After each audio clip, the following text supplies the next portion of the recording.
안녕하세요, 여러분. 오늘은 제 인생에서 가장 힘들었던 시간에 대해 이야기하려고 합니다. 지난 영상에서 남편의 외도 이야기를 했었습니다. 그리고 시할머니 간병 이야기도요. 하지만 그게 끝이 아니었습니다. 그 이후에 벌어진 일들은 정말 상상도 못했던 일들이었습니다. 남편이 암 진단을 받았고, 저는 일도 시작했고, 그리고 남편을 등에 업고 병원을 다녔습니다. 비가 오는 날도, 눈이 오는 날도, 사람들이 손가락질하고 웃을 때도, 오늘은 그 이야기를 들려드리겠습니다. 그날 밤, 남편의 고백을 듣고 한참을 울었습니다. 남편도 울었습니다. 미안하다, 정말 미안하다고요. 하지만 미안하다고 해서 용서가 되나요? 저는 물었습니다. 그 여자가 누구야? 회사 동료였습니다. 제가 시어머니, 시아버지, 시할머니 간병하는 동안 남편은 다른 여자를 만났던 겁니다. 그 순간 정말 미칠 것 같았습니다. 그 여자 사랑해? 남편은 고개를 저으며 말했습니다. 그냥 위로가 됐어. 위로? 그럼 나는 누가 위로해줬습니까? 다음 날 아침 아무 말 없이 집을 나와 친정으로 갔습니다. 어머니를 보자마자 울음이 터졌습니다. 모든 걸 말씀드렸습니다. 시집살이, 동생들 양육, 간병, 그리고 외도. 어머니의 대답이 뭐였는지 아십니까? 그래도 참아라. 이혼하면 너만 손해야. 아이들 생각해. 그 시대는 그랬습니다. 이혼한 여자는 손가락질 받았고 아이들도 따라서 상처받았습니다. 그리고 저는 아무 직업도 없었습니다. 52살, 평생 집안일만 했던 여자가 이혼하면 어떻게 아이들을 키웁니까? 결국 집으로 돌아갔습니다. 그날부터 남편과 말을 안 했습니다. 한 달 동안, 한 달쯤 지났을 때 남편이 무릎을 꿇었습니다. 제발 용서해줘. 다시는 안 그럴게. 30년을 함께 산 사람, 제 아이들의 아버지, 미웠지만 그래도 남편이었습니다. 알았어. 한 번만 용서할게. 그때 저는 몰랐습니다. 이게 또 다른 지옥의 시작일 줄은. 용서한 후 남편이 달라졌습니다. 예전에 착한 남편이 아니었습니다. 술을 마시기 시작했습니다. 저녁마다 술에 취해 들어왔습니다. 그리고 작은 일에도 화를 냈습니다.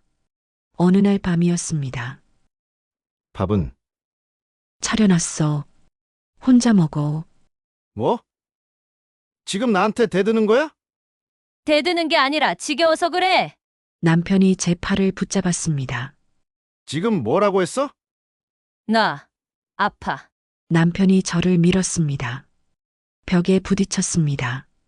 그게 시작이었습니다. 술을 마시고 오면 화풀이였습니다. 접시를 던지고 소리 지르고 때로는 저를 때렸습니다. 뺨을 때리고 머리채를 잡고 어느 날은 밥상을 엎기도 했습니다. 왜 이렇게 됐을까요?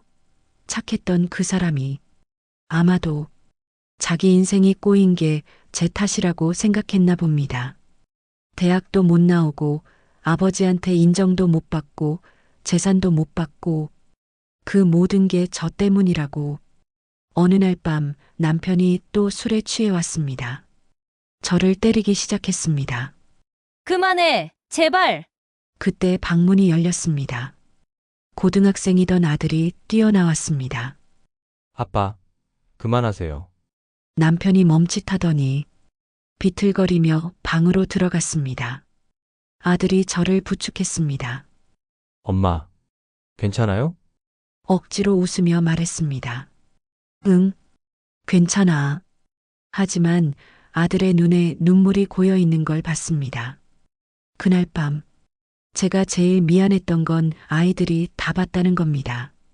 엄마가 맞는 걸, 그게 제일 미안했습니다. 그렇게 몇 년이 지났습니다. 하루하루를 버텼습니다. 그런데 어느 날 남편이 갑자기 배를 움켜쥐었습니다. 어디가 아파? 병원에 데려갔습니다. 검사를 받았습니다. 의사가 심각한 표정으로 말했습니다. 위암입니다. 3기고요. 그 순간 머리가 하얘졌습니다. 차 안에서 돌아오는 길, 남편이 작은 목소리로 말했습니다. 미안해. 너한테 너무 못되게 굴었어. 눈물이 흘렀습니다. 남편도 울었습니다. 그때 생각했습니다. 이 사람도 불쌍한 사람이구나.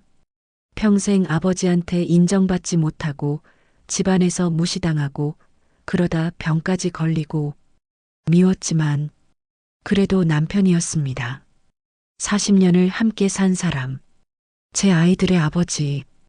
치료비가 문제였습니다. 수술비만 몇 천만 원. 저축은 거의 없었습니다. 그때 결심했습니다. 일을 해야겠다.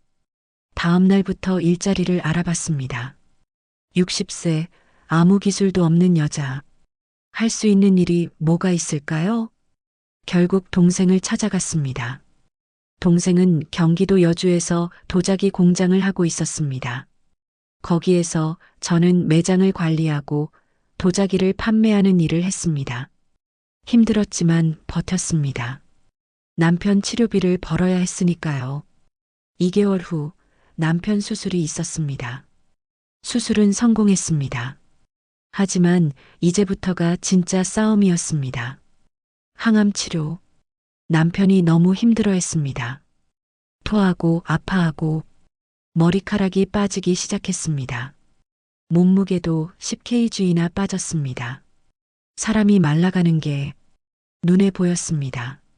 저는 일하면서 병원도 다녔습니다.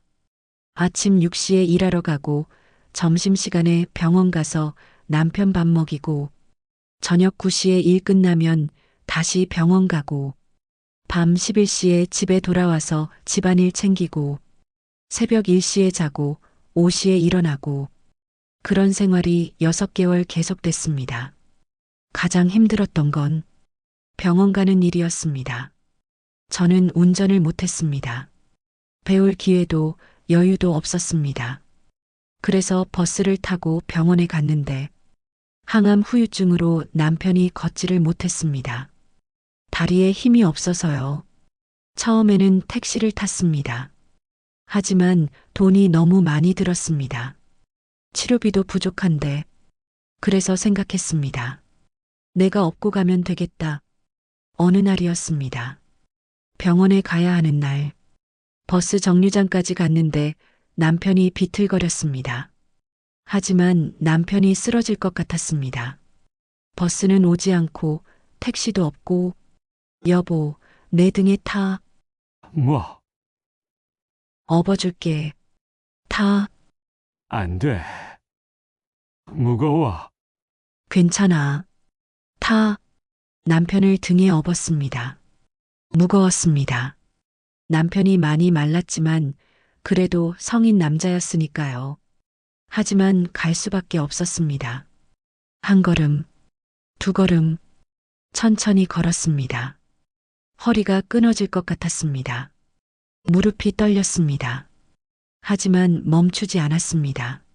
사람들이 쳐다봤습니다. 저게 뭐야? 수군거렸습니다. 어떤 사람은 웃기도 했습니다. 창피하지 않았습니다. 제가 할 수 있는 최선을 다하는 것, 그것 하나만 생각했습니다. 15분을 걸었습니다. 병원에 도착했습니다. 다 왔어.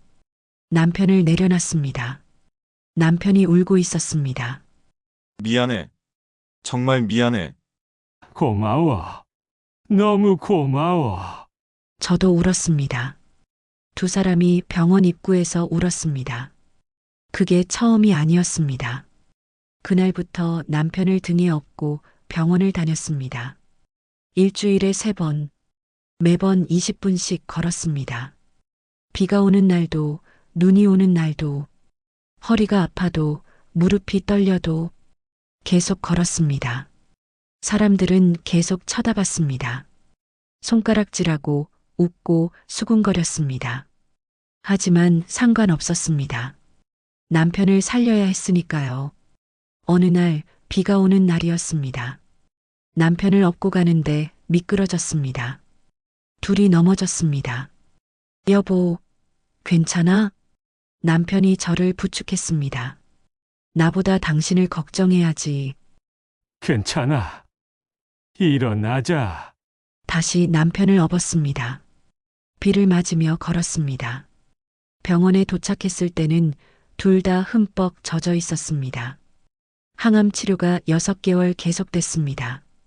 남편은 조금씩 나아지는 것 같았습니다.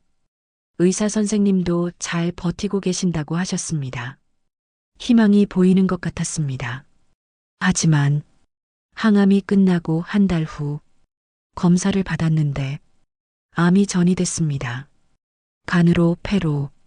의사 선생님이 심각한 표정으로 말씀하셨습니다. 더 이상 치료 방법이 없습니다. 얼마나 남았나요? 6개월에서 1년. 그날 밤 남편과 둘이 앉았습니다.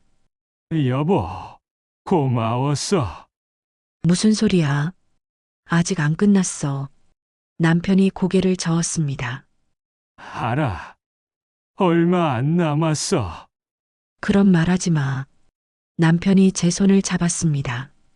나 너한테 너무 못됐었지? 됐어. 이제 그런 얘기 하지 말자. 정말 미안해. 그리고 고마워. 내가 없었으면 난 진작에 죽었을 거야. 울었습니다.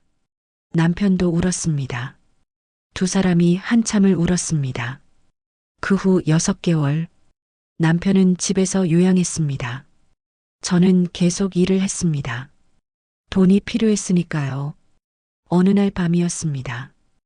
여보, 응, 내가 죽으면 그런 소리 하지 마. 들어봐. 내가 죽으면 채혼해. 무슨 소리야? 너무 고생했어. 이제는 행복하게 살아. 고개를 저었습니다. 난 재혼 안 해. 그냥 혼자 살 거야. 며칠이 지났습니다. 남편의 상태가 안 좋아졌습니다. 어느 날 새벽이었습니다. 남편이 제 손을 꽉 잡았습니다. 여보, 응, 나 여기 있어. 고맙네. 작은 목소리였습니다. 자네 정말 고맙네. 그게 남편의 마지막 말이었습니다. 남편이 떠났습니다. 저는 남편을 안고 울었습니다. 아이들도 달려와서 다 같이 울었습니다.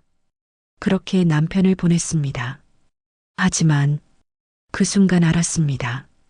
저는 아직 살아있다는 걸. 남편은 떠났지만 저는 남았습니다. 그 많은 일을 겪고도 살아남았습니다. 그리고 제 인생은 아직 끝나지 않았습니다. 장례를 치르고 한동안 멍하게 지냈습니다.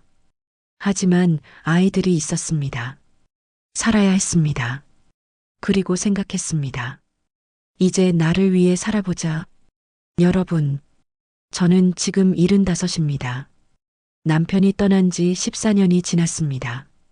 지금은 행복합니다. 아이들도 다 잘 자랐고 손주들도 생겼습니다.